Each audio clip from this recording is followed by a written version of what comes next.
Vale. Bueno, entonces estábamos comentando que vamos a intentar, esto de todas maneras lo informaré por el campus para dejarlo, que vamos a intentar, como comentamos el último día, a lo mejor las dos últimas sesiones, ¿vale? Las tres que son la próxima semana, las dos últimas hacerlas con SPSS e intentar ahí practicar esto, ¿vale? Directamente. Entonces, podemos hacer que si queréis traeros el ordenador, intentamos instalarlo. Yo lo tengo y podemos intentar ahí hacer cosas. Para el siguiente día, ¿no? Sí, para el siguiente día, sí. 2 de mayo, ¿no? Creo que sí, creo que es el 2 de mayo. Y luego también podemos, bueno, intentaré a ver si nos dan una aula de estas para, por si alguien no tiene ordenador o algo. A ver un poco cómo compaginar esto, ¿vale? Sí que nos quedaría una sesión, vamos a ver, intervalos de confianza y test de hipótesis, los test de hipótesis de dos tipos, los que son tanto para 2 muestras como para más de 2 muestras. Y luego nos quedaría una sesión de regresión, que también es otra cosa interesante y que sí que habría que decir algo para dejar un poco todo el recorrido del dibujo, un poco de todo, ¿vale? Bueno, tenéis esto subido, como comentábamos, al campus, si todo ha ido bien, debería estar ahí. Y bueno, también os he puesto un mini cuestionario que no lo quería poner obligatorio, pero no me enteraba muy bien de cómo se ponía, se quitaba lo de obligatorio y tal. Por si alguien quiere practicar un poco, ir leyendo y practicando es muy sencillito. Ya veréis que con lo que hemos visto se responde muy fácil, ¿no? Sí. Entonces, bueno, en la última sesión vimos como lo básico, pero también lo fundamental, ¿no? de un análisis que se puede hacer de unos datos para una cuestión de investigación, como puede ser, por ejemplo, que vimos hemos testado un medicamento o hemos cogido unos datos de una población con unas enfermedades o queremos diferenciar hombres de mujeres o un grupo de otro, y vimos básicamente las herramientas básicas que se pueden hacer sin entrar mucho a profundidad de cuestiones estadísticas más serias, que son básicamente lo que vimos era las gráficas estadísticas y lo que llamamos estadística muestral o estadística descriptiva, que es básicamente pues, hacer medias, varianzas, intervalo, rango intercuartílico, desviaciones típicas, todo esto. Claro, esto es muy sencillo de hacer, es muy interpretable, pero es una primera fase, ¿no? Es el primer ataque que podemos hacer. Y luego, pues, por ejemplo, teniendo las medias, pues intentamos comparar a ver si la media del grupo placebo es mayor que la otra. Pero claro, se nos queda corto, ¿vale? Lo que realmente tiene potencia es lo que vamos a ver hoy, que serían los intervalos de confianza y los test de hipótesis. Vamos a verlos un poco en toda su variedad y sobre todo vamos a intentar pues, fijarnos bien en cuándo se pueden usar, cuándo no, cuándo hay que usar una herramienta de un tipo o de otro y cómo se interpreta. Luego el cálculo en sí, vamos a ver algo para intuir un poco por qué, pero siempre nos vamos a valer en la realidad de un software estadístico de algún tipo, ¿no? Antiguamente las cosas se hacían a mano, pero ya pues, no tiene sentido. A veces se enseña a hacerlo a mano, pues cuando se estudia estadística, pues se hace a mano pues, para aprender un poco la mecánica, pero realmente pues, estamos tratando con miles de datos y hacer estas cosas a mano no tiene sentido. Vale, la primera de estas cosas que vamos a ver, ¿vale?, es los intervalos de confianza, ¿vale? Entonces, bueno, antes de entrar un poco a exactamente, ¿vale?, los detalles de un intervalo de confianza, vamos a verlo un poco intuitivamente. La idea es que yo tengo, o sea, lo que busca el intervalo de confianza es dar un par de números, de un intervalo, entre los cuales está un parámetro desconocido, una cantidad desconocida de la muestra. Claro, esa cantidad desconocida, ese parámetro desconocido es normalmente, en los casos que vamos a ver, algo que tiene que ver con la distribución, con la manera en que los datos están colocados, distribuidos o cómo se ordenan probabilísticamente los datos. Normalmente estamos hablando, va a ser la media, la desviación típica, la varianza, esos valores, pero no tanto la media muestral, sino de alguna manera el lugar central de la distribución, la media teórica. Esto hablaremos ahora un poco de ello. Y es un procedimiento, esto es como un algoritmo, igual que los test de hipótesis, ya veremos, depende de las hipótesis, de las cosas que hagamos, pues al final es una cosa mecánica que permite siempre a partir de los datos obtener un intervalo. Y la clave es que tienen una cosa que llamamos el nivel de confianza. Siempre hablamos de intervalos de confianza del 95%, del 99%. Y esta es un poco una idea en la que vamos a ahondar ahora, porque este nivel de confianza también se relaciona con el nivel de confianza de los test de hipótesis. Y estaríamos pensando, a la hora de estar en el nivel de confianza del 95%, pues estamos pensando en que ese procedimiento que devuelve, que da un intervalo, si lo repito 100 veces sobre 100 muestras similares, pues va a acertar, va a contener al parámetro que yo busco el 95% de las veces. Esto es un poco la intuición de esto. No es algo puramente, sería un algoritmo, si lo queremos pensar como un procedimiento que da a partir de los datos un intervalo, pero no es preciso 100%, sino que admite un cierto error. Y cuanto menos error queramos admitir, más grande va a ser el intervalo, ¿vale? Esto es como preguntar, imaginaos que preguntáis a qué hora sale Hugo de casa, o salgo yo de casa, ¿no? Pues digamos, cada día salgo a una hora distinta, ¿no? A lo mejor los días que tengo que hacer una cosa, pues salgo pronto, pero digamos, si me pones una pistola, que es como yo entiendo esto, y me dices, dime un intervalo de horas en el cual tú sales de casa, pues yo salgo de casa, pues, y me obligas a apostar y decir, di un intervalo, pues lo que voy a dar es un intervalo de confianza y dependiendo de cómo he cargado sea la pistola, pues más porcentaje de confianza o lo bien que dispara el que me apunta, ¿no?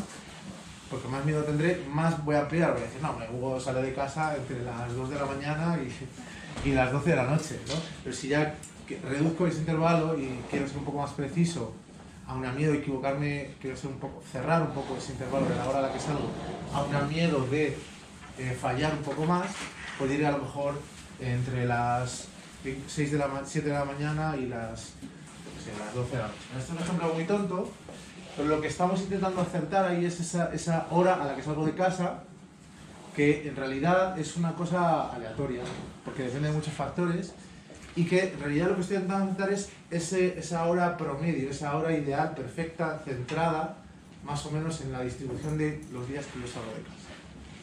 Entonces es una manera de estimar, ya veremos, es una manera de entender la estimación y la estadística distinta a simplemente decir la media, ¿no?, de los datos o hacer otro procedimiento. Entonces, para entenderlo bien, vamos a hablar un poco ahora. Bueno, voy a saltarme ahora esta diapositiva, voy a ir un poco a esto, ¿vale?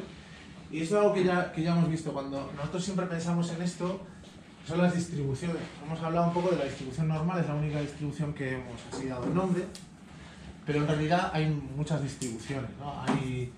En realidad una distribución de probabilidad es una especie de modelo matemático que intenta ajustarse a los datos, a la realidad de esa realidad compleja y aleatoria de un fenómeno que es aleatorio, como puede ser algo en el mundo de la salud, ciencia de la salud, como puede ser lo de que he dicho yo de salir de casa, ¿no? Y normalmente cuando hacemos un histograma, el histograma de las horas a las que yo he salido de casa, pues aquí saldría a las 7, las 9 de la mañana, las 8, las 10. Ahí vemos estas barritas que determinan lo grande que es la barrita, la cantidad de datos que han aparecido ahí, y eso es una idea de ver la probabilidad, la frecuencia de esa. Y esta curva que hay aquí, que en este caso es la curva normal, es ese modelo matemático que intenta expresar eso de forma numérica, de forma funcional, una función matemática, de tal manera que el área debajo de cualquier intervalo, el área debajo de cualquier cosa que ponga aquí, determina cuántas cosas espero encontrar, cuántas veces espero encontrar un dato ahí. Claro, el lugar central entonces es este punto que sería el máximo. Dependiendo del lugar en el que estemos, la normal, por ejemplo, ese es el parámetro mu, el parámetro de la normal que ya conocemos. Pero bueno, hay muchas otras distribuciones, tantas como fenómenos puede haber en la realidad. Y la idea del intervalo de confianza es dar con un intervalo que el 95% de las veces acierte dónde está justamente este máximo, este punto el punto más centrado, el lugar más centrado de la distribución.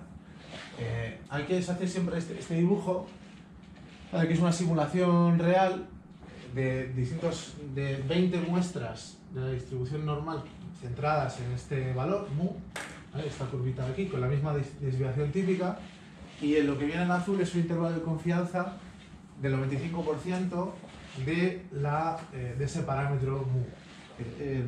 Digamos, hemos puesto un puntito por cada dato, son todas, no tienen mucha muestra, creo que tienen 10 o 15 muestras de datos.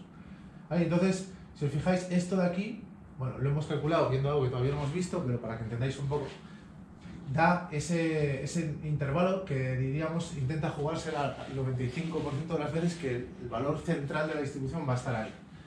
Y si os fijáis, en azul aparecen los que de verdad aciertan, porque el valor central de la distribución es justo esta curva, justo el punto este de la curva. En azul están los que de verdad aciertan y en rojo son los que se equivocan, ¿no? Y si contáramos eso, veríamos que aproximadamente el 95% de ellos son correctos. Aquí hemos puesto muy poquitos, 20. Si ponemos 100, por ejemplo, probablemente encontremos 95 que aciertan y 5 que fallan. Esta es un poco la intuición de lo que es el intervalo de confianza. Es un poco, intuitivamente es esto. Se usan un montón, ¿vale? Porque dan una idea más real que solamente dar la media. ¿Vale? Por ejemplo, si quisiéramos saber el efecto que tiene un cierto medicamento, pues se suelen dar intervalos de confianza. Depende de cómo se mida el efecto, pues el efecto puede ser fiebre, cuántos grados de fiebre se han reducido, cuántos días de ingreso. Veremos el tipo de ejemplo que os pongo es días de ingreso, que es basado en un ejemplo real, ¿no? Que un medicamento que intenta reducir los días de ingreso debido a una cierta enfermedad o intervención o lo que sea, pues cuántos días se ha reducido. En vez de decir se ha reducido una media de 5 días, se ha reducido entre 4,5 y 5,2. Damos un intervalo que tampoco luego tiene por qué ser muy grande, como veis aquí, fijaos que no son, aciertan bastante, o sea, afinan bastante, incluso el 95%, y bueno, es más preciso, ¿vale? Bueno, vamos a ver un poco de cómo es un poco el detalle, cómo se buscan y cómo se determinan estos intervalos, ¿vale? Como siempre, el tema de la normalidad, el tema de que los otros sigan una distribución normal, esta curva tan perfecta, va a ser clave para que podamos usar una técnica o no. ¿Vale? Entonces, el primer caso, vamos a entrar al más conocido, los intervalos más usados, que son los que se basan en la distribución T de Student, que son la situación en la que tenemos una muestra que sigue una distribución normal. Vimos en la sesión anterior cuando más o menos podíamos afirmar esto. Vimos que había varias técnicas, una de ellas era mirar el histograma, mirar que la media y la mediana no se separaran mucho, mirar que la distribución estuviera bien centrada alrededor de la media y de la mediana, y el método estrella, que era ver ese gráfico QQ-plot que nos daba una comparación entre los cuantiles de la normal y los cuantiles de la muestra, y tenían que parecerse y apretarse por una recta. Volveremos a ver eso porque aparecerá aquí. Si se da toda esa situación ideal, pero a la vez muy común, que ¿no? gracias a ese teorema del límite central y a un montón de herramientas que se desarrollaron en su momento, sabemos que la normalidad es razonable, por eso se le llama normalidad, si no se llamaría anormalidad. Pero bueno, si se da todo eso, podemos calcular los intervalos de confianza usando esta fórmula de aquí, que se basa en la distribución T de Student. La T de Student aparecerá bastante, es una distribución muy parecida a la normal, y en realidad es casi como coger la normal, pero digamos que corrige un poquito algunas, o sea, converge más en casos, los cálculos que se hacen aquí son más precisos cuando se toma la T de Student en vez de tomar directamente la normal, pero digamos aquí se cogen unos valores de la T de Student extremos, que son en concreto el valor de la T de Student que deja fuera de sí, digamos, delante de sí, una probabilidad de alfa medios, donde alfa, este numerito alfa es el nivel de confianza pero tomado al revés. Es decir, si queremos el 95% de confianza, el alfa es 0,05. Seguiría esta fórmula, es 100 por 1 menos alfa, es justamente el nivel de confianza. Es una cosa que se hace así porque de esta manera se usa la misma nomenclatura para los test de hipótesis que para los intervalos de confianza. Entonces se habla de alfa igual a 0,05 y así de esta manera, pues como hay una especie de dualidad siempre y se usan a la vez los intervalos de confianza y los test de hipótesis, pues se usa la misma terminología, es puramente de terminología. En vez de decir del 95%, decimos de alfa igual a 0,5. Por cierto, esto de alfa igual a 0,05, alguien le puede sorprender y decir, pero ¿por qué coges esto del 90%? ¿Por qué decides que está razonable equivocarse el 95% de las veces y no el 98% de las veces? O sea, acertar, perdón, el 95% de las veces y no el 98 o el 99. Vale, pues esto lo ahondaremos en ello en los test de hipótesis porque originariamente viene de ahí, pero es completamente arbitrario. O sea, ya os digo que esto es una de las cosas así, esto se fijó en un libro del 1913 que escribió Fisher y decidió que lo aceptable era equivocarse, acertar el 95% de las veces, que más allá de eso era ya pedir demasiado. Y la gente pues se cogió fuerza y se quedó así. En algunas áreas se coge, por cierto, otros alfas, otros niveles de tal. Por ejemplo, bueno, a mí esto me lo explicaron a mí, pero que yo creo que ha dejado de ser verdad. Por lo menos se decía que en psicología se usaba en vez del 0,05%, 0,05 el 0,1, es decir, intervalos del 90% en vez del 95% en este caso. Yo creo que esto ya no es verdad, porque yo ya no lo he vuelto a ver esto, creo que era una cosa antiguamente. Pero bueno, por ejemplo en física, en física de partículas se usa el 0, se llega a un decimal más, 0,005. Entonces, bueno, eso es un poco, depende de cada área, pero claramente hay que elegir este umbral, ¿vale? Es un problema que no tiene fácil solución, porque hay que elegir un umbral más allá del cual, ¿no?, decidimos que es aceptable equivocarse o no. Este problema también lo soluciona luego un poco el concepto de p-valor cuando veamos test de hipótesis, pero bueno, esto es una limitación que hay que tenerla en cuenta y hay que decirla, ¿vale? Normalmente se coge 0,05 y ya está, y se tira para adelante, pero hay que entender un poco esto. Vale, entonces, ¿qué hace este intervalo? ¿Vale?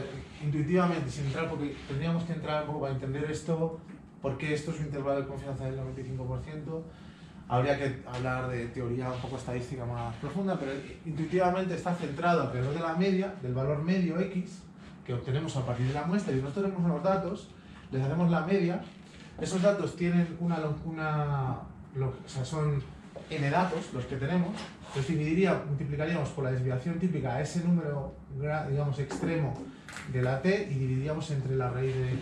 Esto lo hacemos restando por este lado y sumando por este, es decir, que es un intervalo centrado en el valor medio, en el x raya, en la media de los datos. Entonces tiene sentido que esto acierte más o menos donde está la media. La clave está en que se pondera tanto por la desviación típica como por este valor que fija ese valor extremo.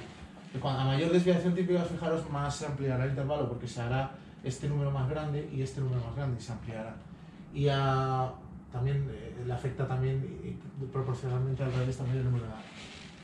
En la T esta lo que hace es fijar ese tema de cuánto consideramos aceptable o no en el error. ¿Vale? Así sin entrar mucho más, bueno, os ponía aquí un dibujo de la T-String para que la vierais digamos, dibujada. Es muy parecida a la normal, pero lo que tiene son un tema que son los grados de libertad, que son una familia de funciones, aparte de tener la media, bueno, que simplemente lo que hace es que a medida que tomamos más grados de libertad se vuelve un poco más picuda. Pero básicamente, bueno, es una herramienta que sirve se descubrió en este contexto, pero se busca, antes se utilizaba directamente aquí un valor de la normal, pero digamos, usando la T se vio que era más preciso. Bueno, como siempre esto se entiende mejor con un ejemplo, entonces os voy a poner este ejemplo que veremos que es bastante razonable, o sea, me lo he inventado basándome en cosas reales, he ofuscado un poco los datos y cambiado cosas para que sea un poco más, sea más fácil y tal, pero básicamente es la típica situación en la que tenemos un medicamento y hemos dado pues tenemos 80 pacientes y les hemos dado a la mitad más o menos de ellos un placebo y a la otra mitad un medicamento. ¿Vale? Entonces, el medicamento que estamos intentando testar, entonces estamos intentando ver si ese medicamento, que puede ser nuevo, un nuevo tratamiento, funciona o no, si hay una diferencia significativa. ¿Y cómo hemos medido esto? Pues hemos usado la variable días de ingreso, que es la que más vamos a ver, y luego aquí el resultado de un test que puede ser de muchos tipos, ¿vale? Y aquí no me gusta haberle puesto ahora el nombre resultado de test porque se confunde si quiero referirme a, por ejemplo, un marcador en la sangre o un test, una especie de cuestionario que se les ha hecho responder y que vamos a intentar ver, por ejemplo, si fuera algo psicológico, pues si ese medicamento ha tenido un efecto que reduce, esto puede ser por ejemplo, un cuestionario que tiene que ver con el estrés o la ansiedad, y esto podría ser simplemente días de ingreso después de un episodio o de un ingreso en algún tipo, ¿vale? Es un ejemplo basado en un caso, en unos datos reales, y yo creo que es bastante razonable. Luego hay más variables, ¿no? Está el sexo y la edad, porque nos puede interesar. Lo pongo un poco para completar un poco el dibujo, pero sin que tampoco nos distraiga, porque no nos vamos a fijar mucho en esto, simplemente para que veáis cómo sería un conjunto de datos típico, ¿vale? Que ya hablamos un poco de esto, que está organizado así, idealmente en columnas, donde guardamos un dato del paciente para simplemente saber quién es, pero no necesariamente su dato real, para mantener anonimidad en este conjunto de datos. Entonces, ¿qué podemos hacer? Bueno, pues podemos pensar, bueno, aquí ya podemos calcular intervalos de confianza, y una idea que surge es, bueno, primero ver cómo sería el intervalo de confianza en general de todos los datos, y podríamos también ver, por ejemplo, de la variable días de ingreso, ¿no? Sería ese intervalo de confianza, y luego también podríamos ver cómo sería el intervalo de confianza del número de días de ingreso en el grupo placebo y otro en el grupo al que se le ha dado el medicamento, el grupo experimental, se suele denominar. Ahora, si yo quiero aplicar esto, tengo que tener en cuenta este tema con la normalidad, es decir, que los datos tienen que tener una distribución normal. Entonces voy primero a preocuparme de si tienen o no una distribución normal, ¿vale? Este histograma parece un poco feo, idealmente querría que tuviera una forma más curva, pero si hago el diagrama QQ-plot, ya se llama, por cierto, cuantil, si lo quisiéramos decir en español, pero a mí me suena un poco raro y acabo llamándolo por el nombre en inglés, ¿vale? Y sí que vemos esta idea de que se pega mucho a ese centro, a esa recta así oblicua. Vimos que esto era una situación en la cual muy probablemente pues, los datos sí que siguen una normal, ¿vale? Esto es un criterio para ver la normalidad. Hay otros, ¿vale? Que igual comentaremos alguno más adelante. Ahí está incluso un test de hipótesis, pero como todavía no hemos visto el test de hipótesis, me parecía un poco adelantar ahí el asunto, ¿vale? Y bueno, también podemos ver ese histograma comparado entre, bueno, un histograma ya de cada grupo, así que se ve aquí ya un poco más de normalidad, y vemos por un lado el placebo y por otro medicamento sí que parecería que el placebo, ese lugar central, que es esto azul, está un poco desplazado, digamos, y tendría a lo mejor un poco más de días de ingreso. Vale, entonces, pues ¿qué haríamos? Haríamos estos cálculos, ¿no? Y calcularíamos los intervalos de confianza para los dos grupos, para la media o sea, haríamos por un lado la media del placebo y la desviación típica del placebo, y por el otro la del grupo experimental. Vale, si hacemos esto, que yo lo he hecho con el software también, bueno, podríamos haber hecho a mano, pero me he tomado la molestia de hacerlo. Claro, pues vemos dos intervalos aquí de confianza, ¿vale? Y vamos a verlo, bueno, lo podemos hacer, ya digo, porque la normal, porque sigue una distribución normal. En el grupo placebo, vale, y esto está acá, ahora que lo veo, está al revés. Está al revés. Bueno, fiaros de mí, esto lo corregiré antes de subirlo porque veo que aquí se me coló y se me puso al revés. En el grupo placebo sí que habría un intervalo de confianza de entre 5,58 y 13. Y en el grupo experimental entre menos 0 y 17, es decir, esto está cambiado. Lo corregiré, lo volveré a subir y corregido, ¿vale? Ahora esto se da claro aquí porque el placebo, veis que está desplazado aquí, claramente, además lo hice yo a propósito así. Entonces, claro, esto, creo que aquí se lo puse bien, sí. Lo podemos dibujar, esto es un gráfico simplemente donde he dibujado el intervalo, ¿vale?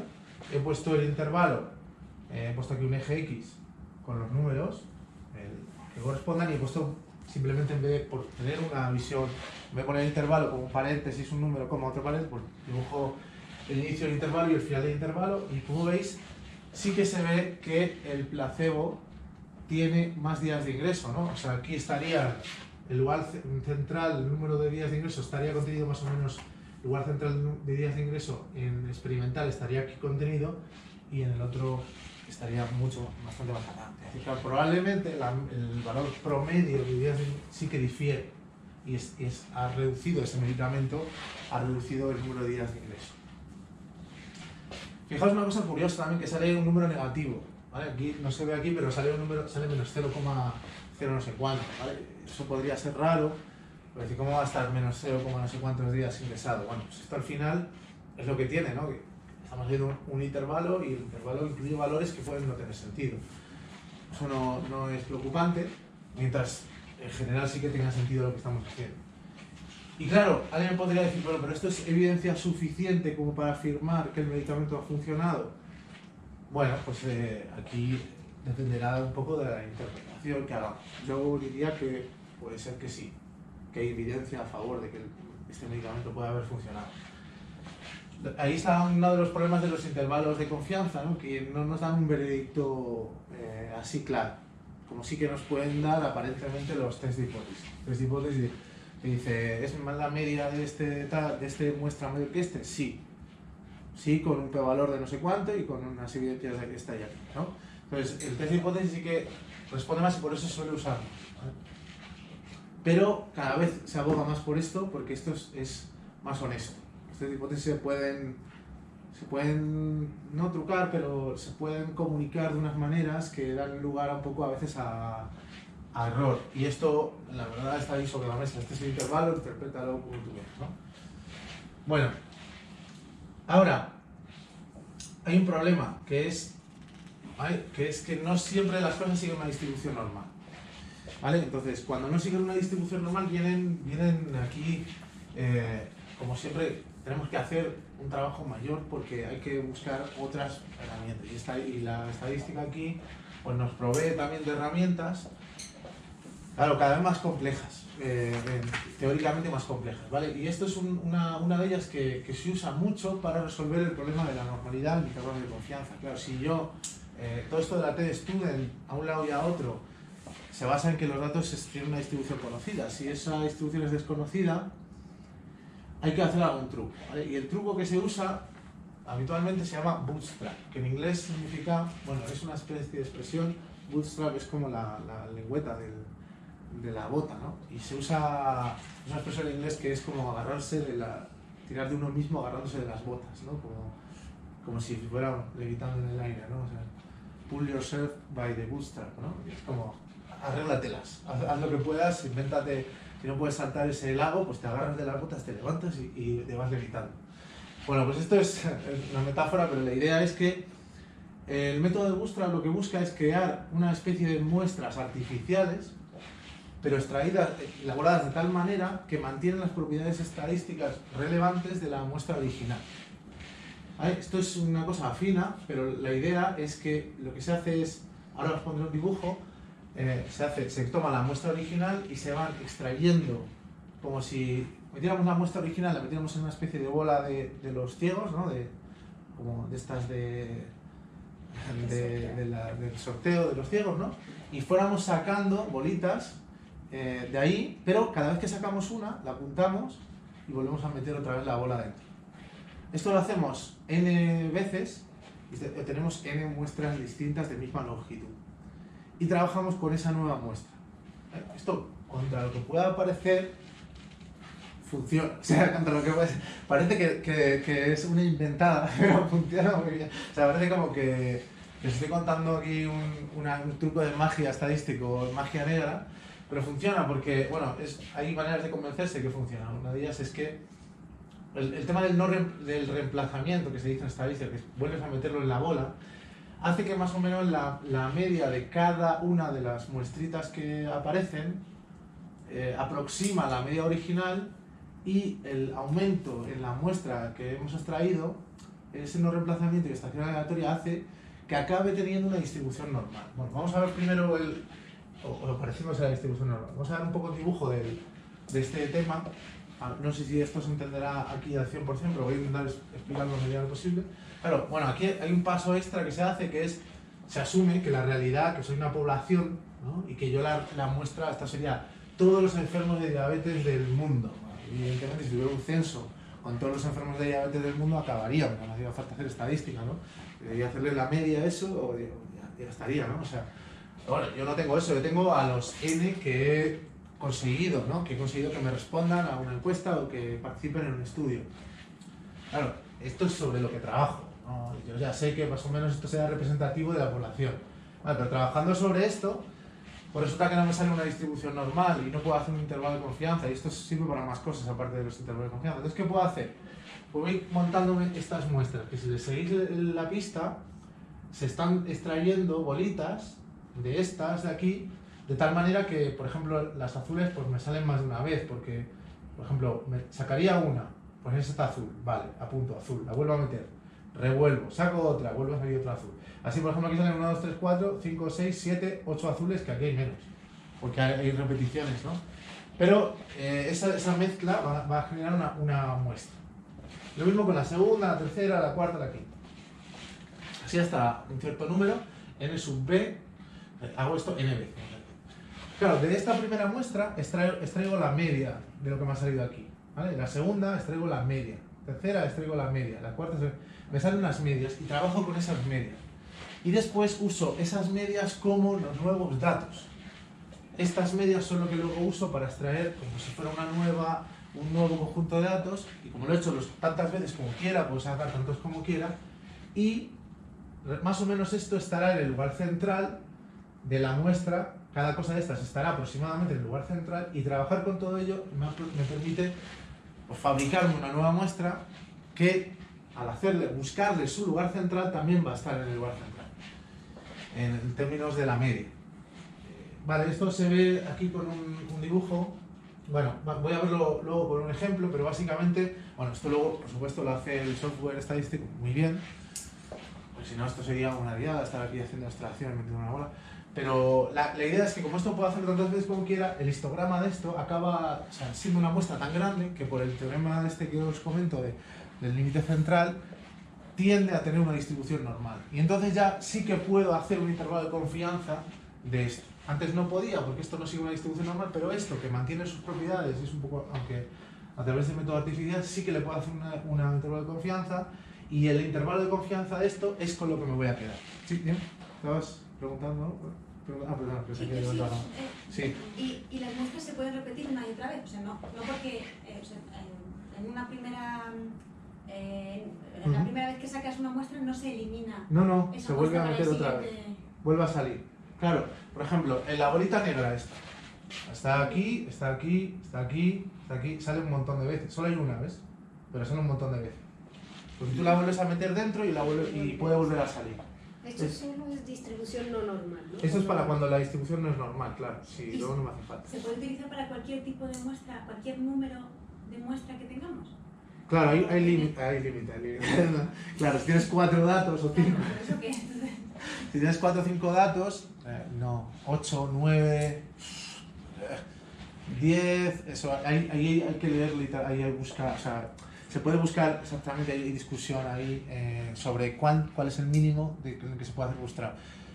Yo he leído en algunos sitios que incluso con 10 datos ya se atreven a hacer bootstrap. Otros te dicen que 20, 15 datos.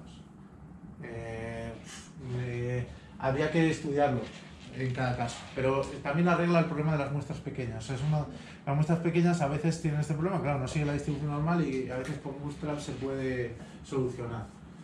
El número exacto no te lo puedo dar, porque no lo sé, pero yo he buscado este problema también y he encontrado foros donde la gente discute, gente experta en esto discute, no se pone muy de acuerdo, ¿eh? O sea, yo he oído pues 15, 20 números así. Hombre, habría que verlo.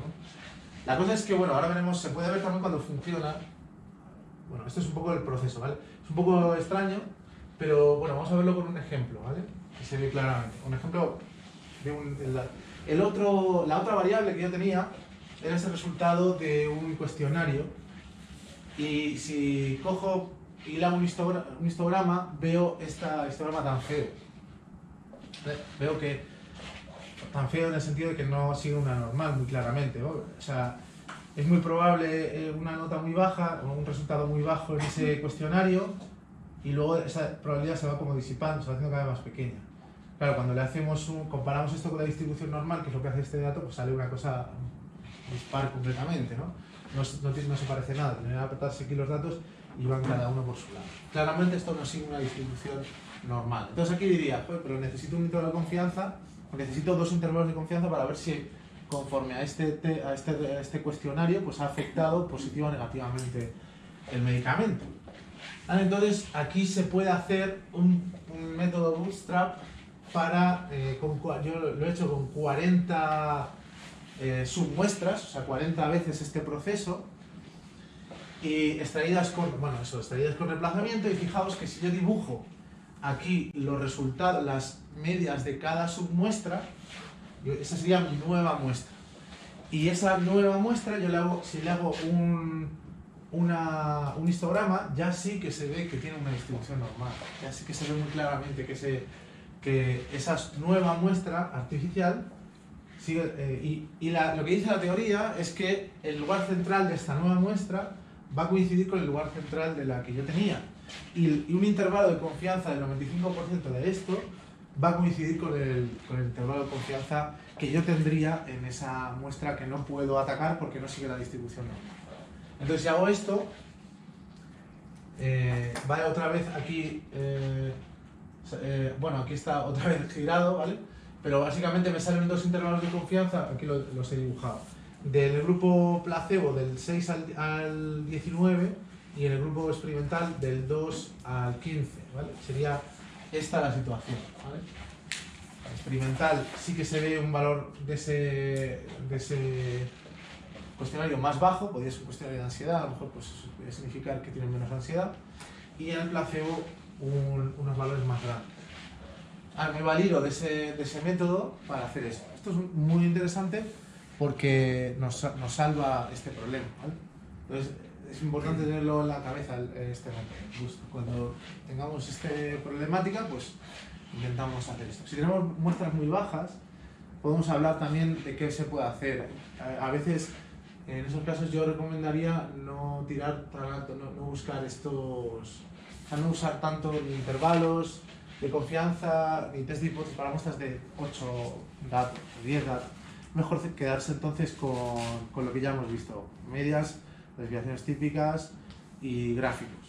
Es un poco la pena porque parece como que no perdemos un poco ahí información, pero desde el punto de vista así formal, cuando tienes muestras muy pequeñas no se puede hacer mucho. Bueno, os quería mostrar un ejemplo real para que veáis también cómo se escribe luego esto y cómo se interpreta.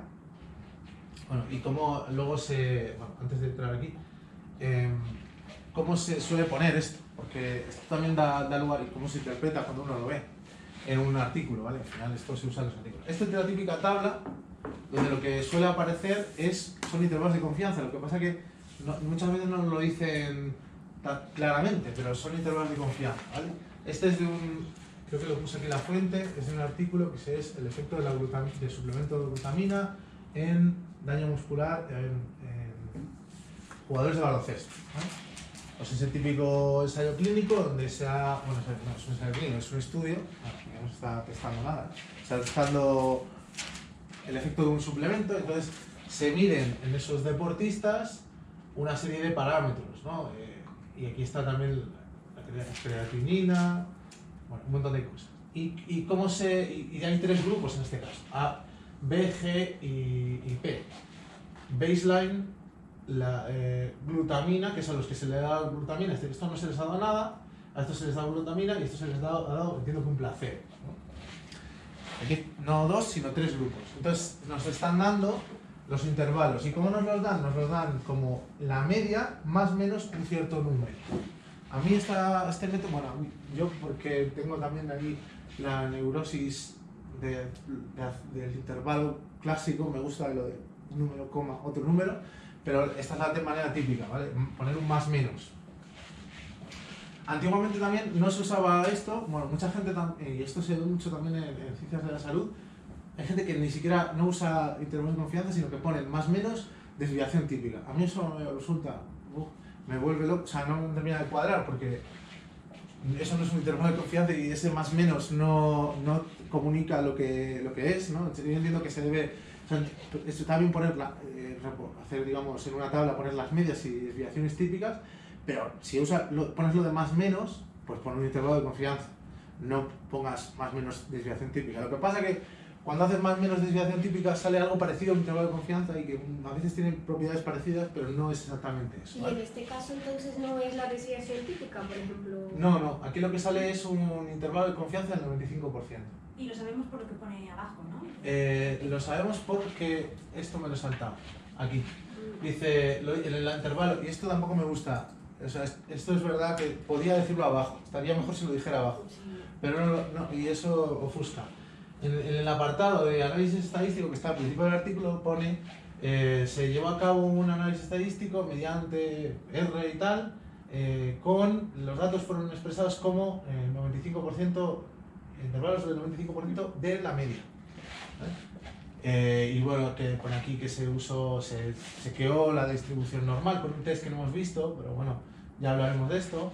Y bueno, aquí habla otras cosas, que se hace ANOVA, se toman p-valores, tal, porque luego hay test de hipótesis. Bueno, veremos también una cosa que aprovecho esta tabla para decirla.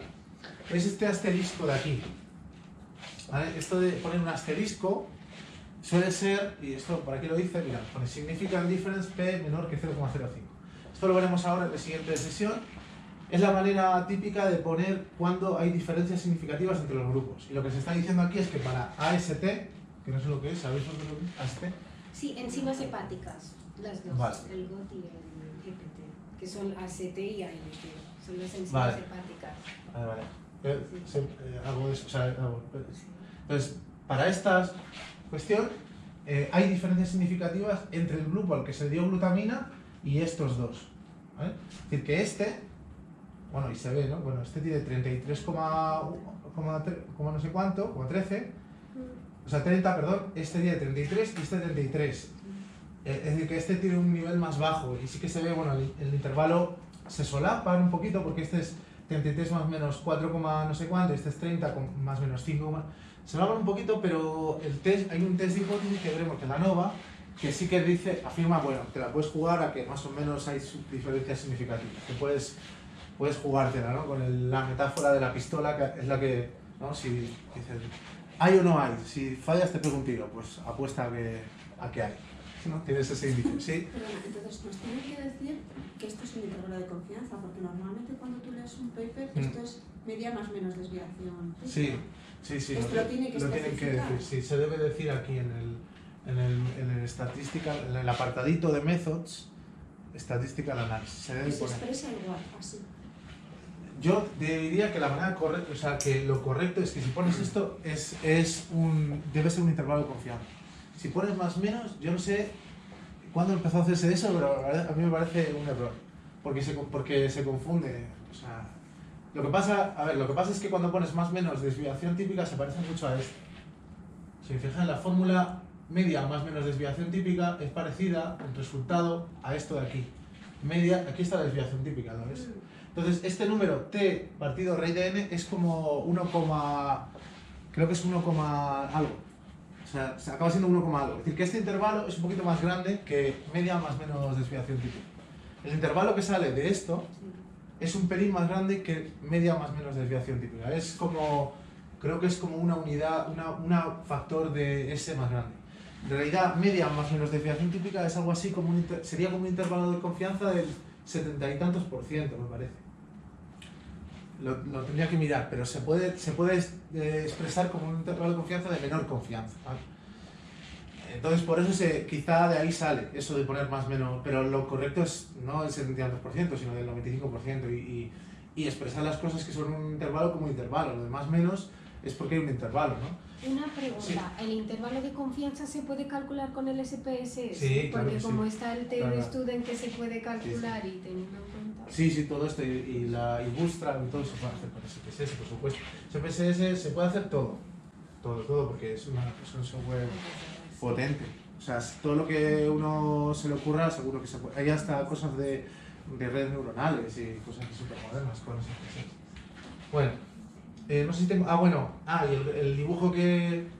Bueno, también lo acompañan los autores con este dibujo, que también aprovecho para comentar que el intervalo de confianza se parece mucho conceptualmente también al este que vimos de los diagramas de cajas, ¿no? El diagrama de cajas es más o menos la caja que aparece aquí, no llega a ser un intervalo de confianza porque es un poquito más estrecha que un intervalo de confianza, pero lo grande o pequeña que es la caja es proporcional a lo grande o pequeño que es el intervalo.